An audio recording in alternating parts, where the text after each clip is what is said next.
Di tengah dunia yang seringkali terpecah belah, ada satu gerakan yang terus merajut persatuan. Persatuan adalah kekuatan. Mari kita dengarkan suara-suara yang lantang menyerukan dan memikirkan persatuan gereja di dunia.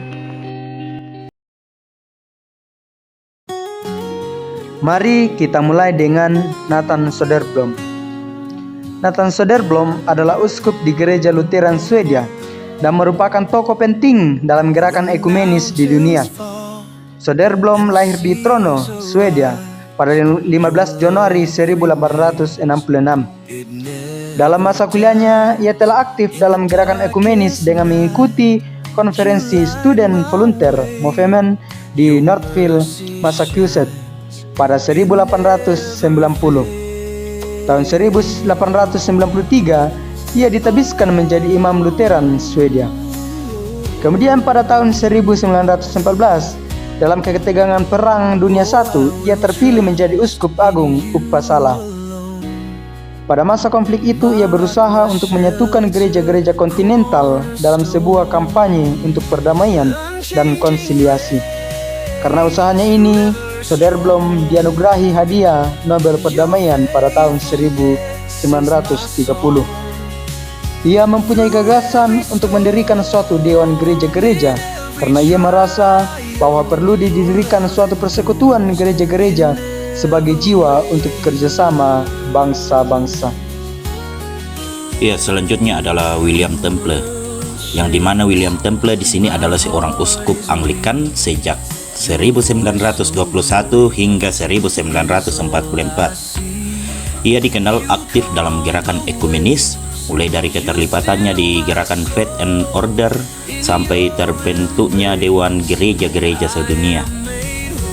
Ia pertama kali ditabiskan sebagai uskup Anglikan pada tahun 1921, yaitu sebagai uskup Manchester, yang kemudian pada tahun 1929 ia diangkat menjadi uskup agung York, dan juga ia berperan aktif dalam gerakan ekumenis, dalam berperan dalam konferensi Faith and Order. Juga ia memberi dampak besar bagi gerakan ekumenis untuk membentuk suatu organisasi yang melayani gereja-gereja pada aktivitas ekumenis.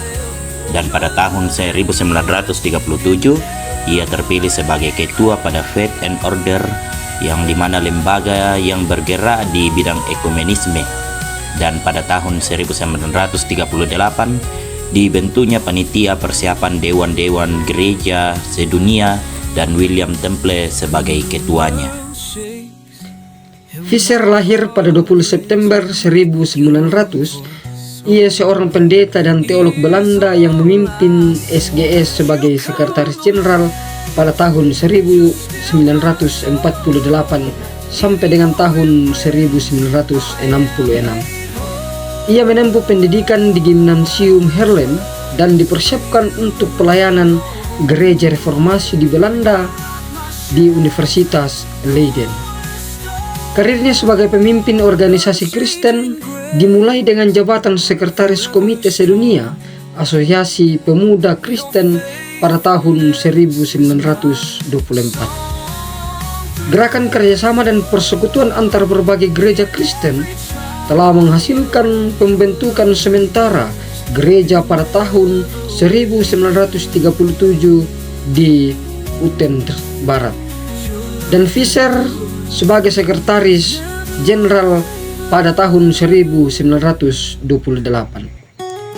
Setelah Perang Dunia II, ia merupakan tokoh penting dalam gerakan okumene. Di bawah kepemimpinannya, DGD resmi dibentuk pada tahun 1948 di bawah 147 denominasi. Ia memerankan peran penting dalam penyertaan gereja-gereja dari berbagai negara komunis di Dewan Dunia. Ia berupaya untuk memperbesar peran yang dimainkan oleh gereja lain. Selanjutnya adalah Charles Henry Brand, tahun 1862 sampai tahun 1929. Ia adalah seorang uskup dari Protestant Episcopal Church di Amerika. Menjadi pelopor dalam usaha menyelenggarakan konferensi sedunia mengenai iman dan tata gereja atau World Conference on Faith and Order.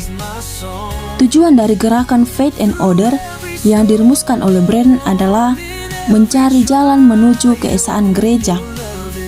Di sini ia melihat gerejanya sendiri sebagai titik awal dari gerakan ini dan mendorong agar gerejanya mengundang gereja-gereja lain untuk menghadiri konferensi tersebut. Pada akhir tahun 1910, gerejanya memutuskan untuk membentuk sebuah panitia yang bertugas mengundang berbagai tata gereja dari denominasi lain guna membicarakan persoalan-persoalan di bidang iman dan tata gereja dalam rangka mencari jalan menuju keesaan gereja.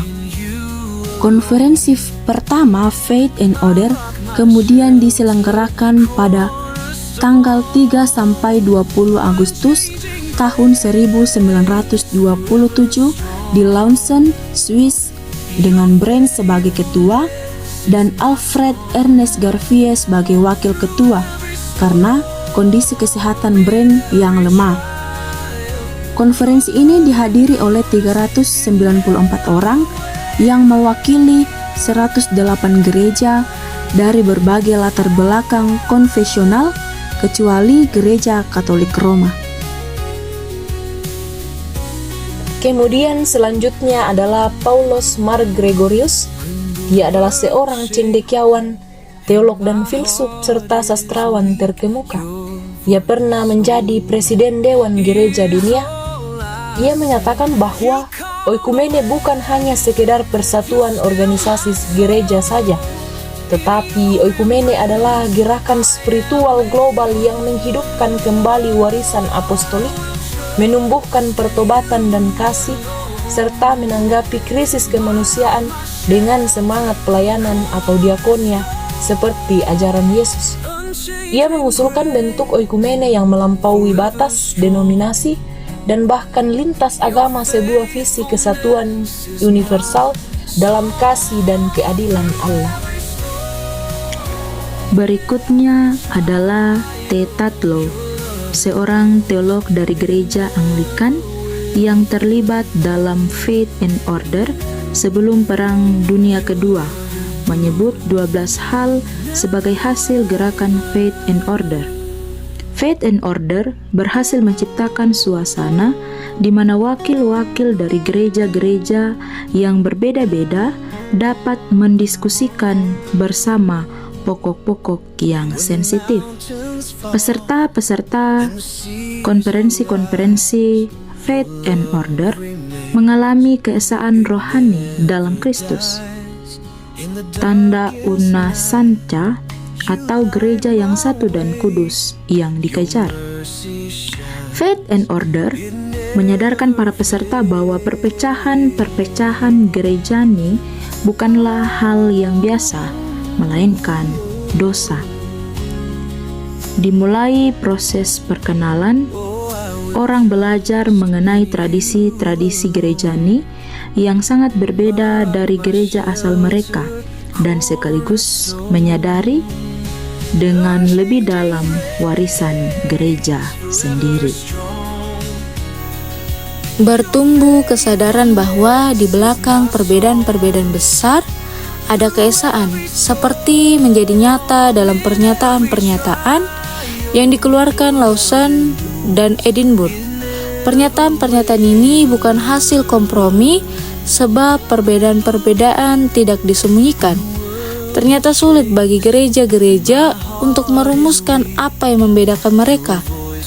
Namun jelas bahwa gereja, jabatan, serta sakramen dan kasih karunia merupakan persoalan pokok. Yang menjadikan diskusi mengenai pokok-pokok di atas sulit adalah kenyataan bahwa teologi gereja berakar dalam kehidupannya. Orang tidak dapat mengerti teologi gereja lain kalau mereka tidak ikut serta dalam kehidupannya. Berhubungan dengan itu, semakin disadari bahwa faktor-faktor non-teologis atau historis, sosial, ekonomis, etnis memainkan peran penting dalam perbedaan-perbedaan antara gereja-gereja. Karena pengaruh faktor-faktor non-teologis ini, maka sulit untuk menentukan sampai di mana diskusi-diskusi teologis di Faith and Order memajukan persatuan antara gereja-gereja dan memainkan peranan dalam persatuan-persatuan yang terjadi. Faith and Order sendiri tidak mau mempersatukan gereja-gereja, hanya mendorong gereja-gereja untuk mempersatukan sesuatu yang kadang-kadang yang memang terjadi, antara lain di Prancis kemudian di India Selatan. Kita telah melihat bagaimana para tokoh gerakan ekumenis berjuang untuk mewujudkan persatuan gereja. Kisah mereka adalah inspirasi bagi kita semua untuk terus berjuang demi gerakan oikumene. Mereka datang dari latar belakang yang berbeda, tetapi memiliki satu tujuan yang sama, yakni menghancurkan tembok pemisah dan membangun jembatan persaudaraan. Mari kita lanjutkan perjuangan mereka, mewujudkan kasih Kristus di tengah dunia yang membutuhkan.